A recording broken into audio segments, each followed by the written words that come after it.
Welcome back to JB Reviews. I got a treat for you today. I have the highest performance engine that Ram makes for the Ram 1500 Limited, and I also have Chevy's highest performance engine that they make, and it's going to be the 6.2 liter.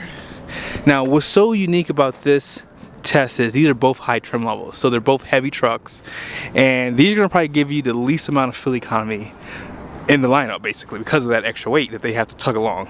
Special shout out to Larry H. Miller, Chrysler Jeep Dodge Ram here in Sandy, Utah, and special shout out to Jerry Seiner, Chevrolet in Salt Lake City. They did allow me to do these tests, and I am ready to get on the road. So let's drive the Ram first so we can see if this one can set the benchmark for the test. Okay, so I'm gonna go ahead and start heading down the road here. What's good is it's only noon on a Friday, so I have just enough time to do this test before it gets too busy. But let's go ahead and reset the fuel economy. I'm at a Fastenal truck here, so we'll just do it right here. So I'm gonna reset trip A. Actually, hold on. I'm gonna reset it again. Now let's go. So I wanna try to do it the same both times. I'm gonna go ahead and get on the highway. We're gonna drive a little bit in the city, and then we'll do some acceleration, all that good stuff. Man, I love this Ram 1500. This thing has air suspension, and this thing just kind of hums along with the kind of performance that it has. Like the 5.7 and the 8-speed are like a great setup. And this being a limited trim, you get the nice leather seats, and yeah, it's just a really good combination here. Now, obviously the Ram does have the most advantages. One, it has 20-inch wheels versus 22s. It also has a 5.7 with e-torque. So something that I've noticed with this truck is that the stop-start function works extremely well. So that thing's gonna come on pretty consistently on this trip. Now, we've only gone 0.8 miles, so I can't speak too much yet about performance, but I gotta find a place to do a good 0 to 60 at, because I really wanna do a dig on both trucks, because that's where I think the Chevy's gonna win. Now, as far as MPG goes, this is great because you can kind of see a good comparison of how well these trucks perform on the highway in a little city driving. So this is a good test. Like, I know that it doesn't seem fair, but trust me, it's fair. Check out this 5.7 liter HEMI with e-torque. If you don't know what e-torque is, this is basically a mild hybrid system. You get this generator up here that gives you supplemental power. I think it's like 130 pound-feet of torque. And that's gonna be like from the first start, so when you're starting from zero. Now, this engine's gonna have 395 horsepower, 410 pound-feet of torque, and it is gonna have an 8-speed transmission, which is pretty reliable. It's the 8HP75, and they've been using it for some time now. And out back, this does have a 3:21 axle ratio. I did drive the Chevy from Salt Lake City, and now that I'm driving the Ram, this thing is soft. Woo! Boy, she's soft. It's the air suspension. Like, it really dampens the bumps in the road so much better. And I'm going 70 miles an hour. My RPMs are, I'm at like what, 1500 RPMs, which is pretty darn good. If I was gonna go 80, yeah, let's go 80. Let's see if I can get up to 80 miles an hour. Okay, I'm at 78. I'm like at 1800 RPM. So I did a test with a diesel with the 392 rear axle, and I was like over 2000 RPM. So Matthew Anderson, you're right. That rear end does increase the RPMs on this truck. So in the future, maybe I'll try to find another truck with the 5.7 torque and see if it has a 392. I could probably get a Rebel. All Rebels come standard with that, so maybe we'll do that test at some point too. Maybe we can compare the Rebel to the Trail Boss. I've done it in the past, but I would love to do it again anyways. Why not? So we're hopping back off the interstate. We've only gone 3.5 miles, and we're at 17.1 MPG. So we're gonna have to get back up to speed again. So we're gonna drop down a little bit. But this is so far really good. I'm actually really happy with this fuel economy. So we're gonna do an acceleration around the midpoint. And then, like I said, we should be able to get a good idea of the fuel economy. So here are all the numbers for the axle and gross fuel weight rating, and then the payload is 1492. So this truck basically weighs about 5,608 pounds on the curb. So this is going to be the midpoint. I'm at 14,400. And I have 7 miles on the truck at 19.1 MPG. So I'm just going to make a U-turn up here somewhere. Alright, so here's a U-turn right here. Perfect spot. I'm just going to do it around this tower here. Some nice houses back here too. One thing I love about Utah are these tall garages. I love that people do that out here. See, in Maryland, I never really saw stuff like that. There's a little bit of houses like that in Florida too. But yeah, it's something that really drew me to this area. That's why when we rented our house that we have, it had an RV garage, so it was something that really stuck out to us. But let's go ahead and do the 0 to 60. I lost a little bit of MPG. I'm at 18.3 right now, so no big deal. And we're gonna do a 0 to 60 up here.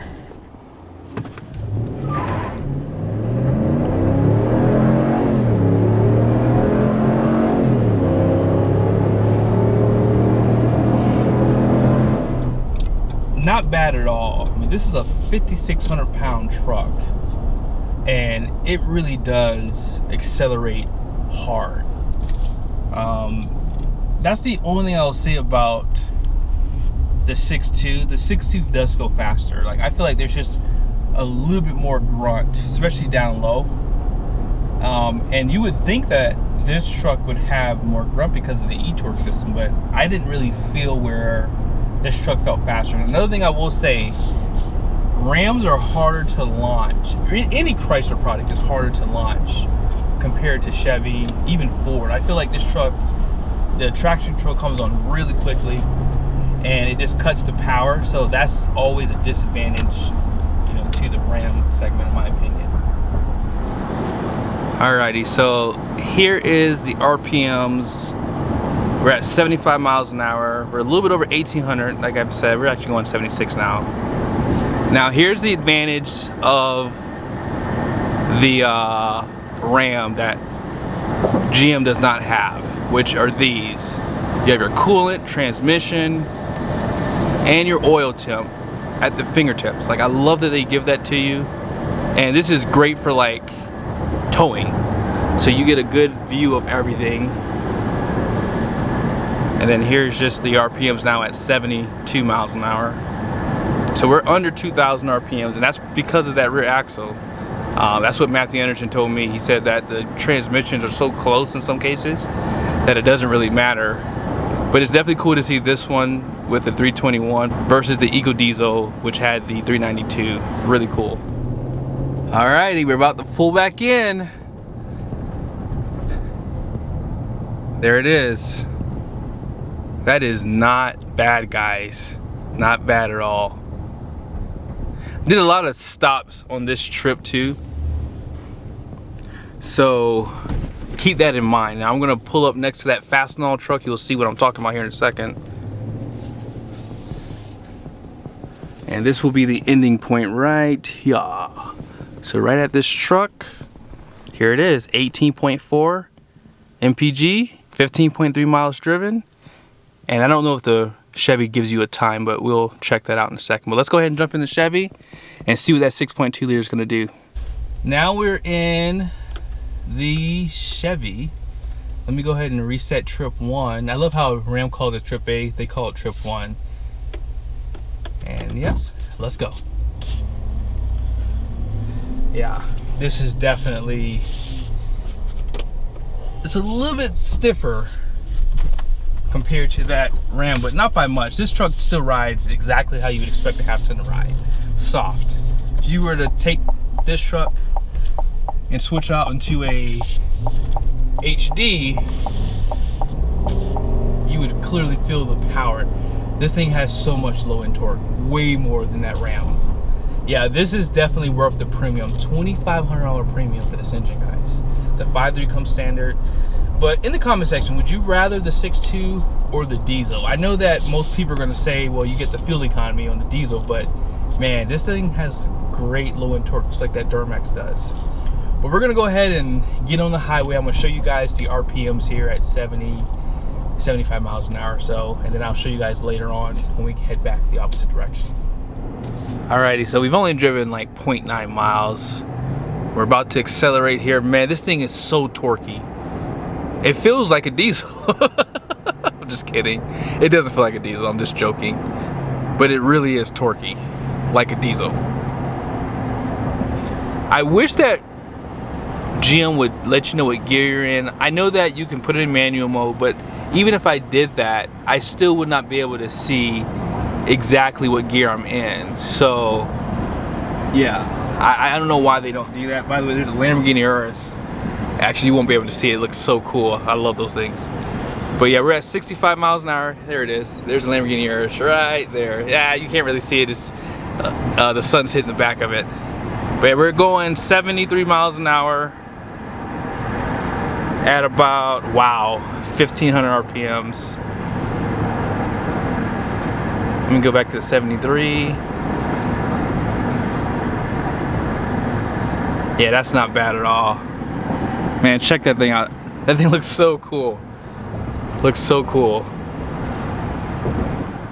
Now, as far as the Chevy goes, this has a 6.2 liter, and it's gonna be good for 420 horsepower compared to 395, and 460 pound-feet of torque compared to 410.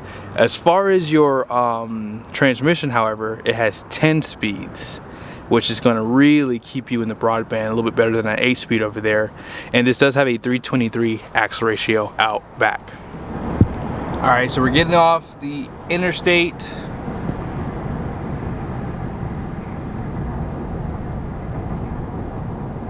And here's where we are. So we're not doing too bad, actually. And I'm not driving any different on either truck too. Like, I'm driving the same. We just got off. Now we're gonna head over to 14.4. But I wanted to show you guys the MPG. What? Yo. Yo.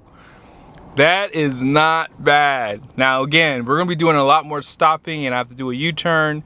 So, like I said, I'll check back at that little tower and then we'll be able to kind of get an idea what the fuel economy is. And then we're gonna do that 0 to 60. So here's the numbers for the Chevy. As you guys can see, this truck actually weighs a little bit less than the Ram despite it having more options and features. Alrighty, so you guys remember this, right? Man, this truck is cleaning up today. 18.9. Wow. Don't ever judge displacement by its cover. It's not good for that Ram, guys. We're at 18.9, but I'm about to destroy this fuel economy because we gotta do the acceleration, and then we will pretty much get back on the highway. We'll have to stop a couple more times, and then we'll be back at the dealership. Are you guys ready? Here we go.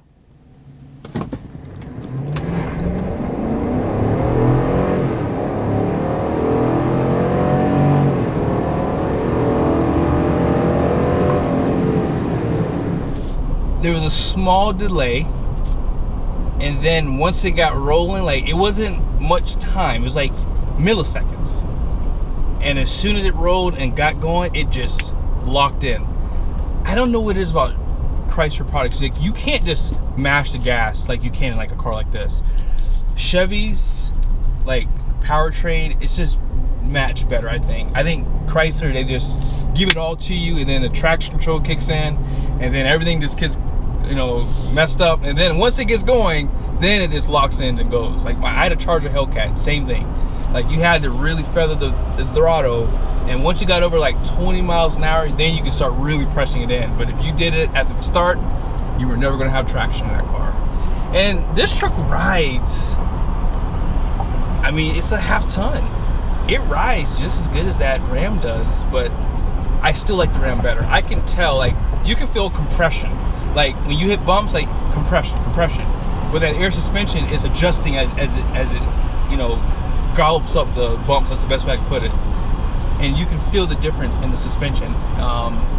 But it's still a comfortable riding pickup though. I'm not saying it's not, but I do prefer the air suspension 100%. So here is the speed with the RPM right there. So 75, we're just a hair over 1500. We're probably about 1600, 1700 in that ballpark. Yeah, we're definitely lower than where the Ram was for sure. And one thing I like about the GM is you do have other drive modes too. So you have off-road, you have sport, and then you just have normal. We've been riding in normal though the entire time, just FYI. Yeah, this is not good. This is not good, guys.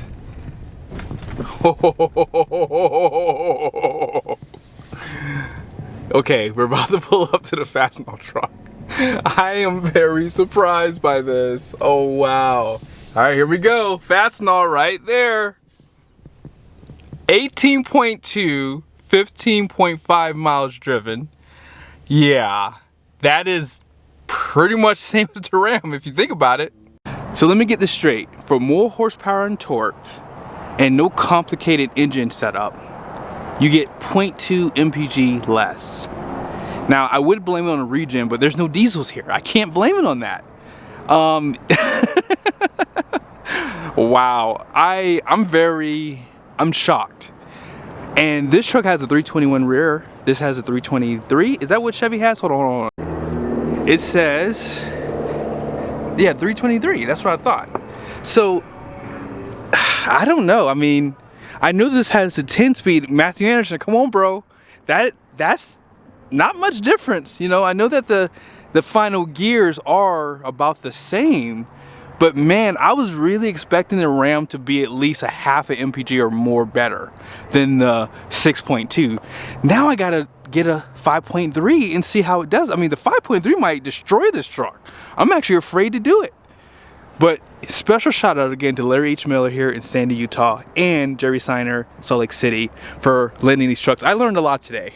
Like, seriously, the Ram won today. It doesn't matter what I say, the Ram won. But we don't know what the acceleration is. Stay tuned for the next video. I will be putting the footage together side by side so you can see the acceleration, all right? Later.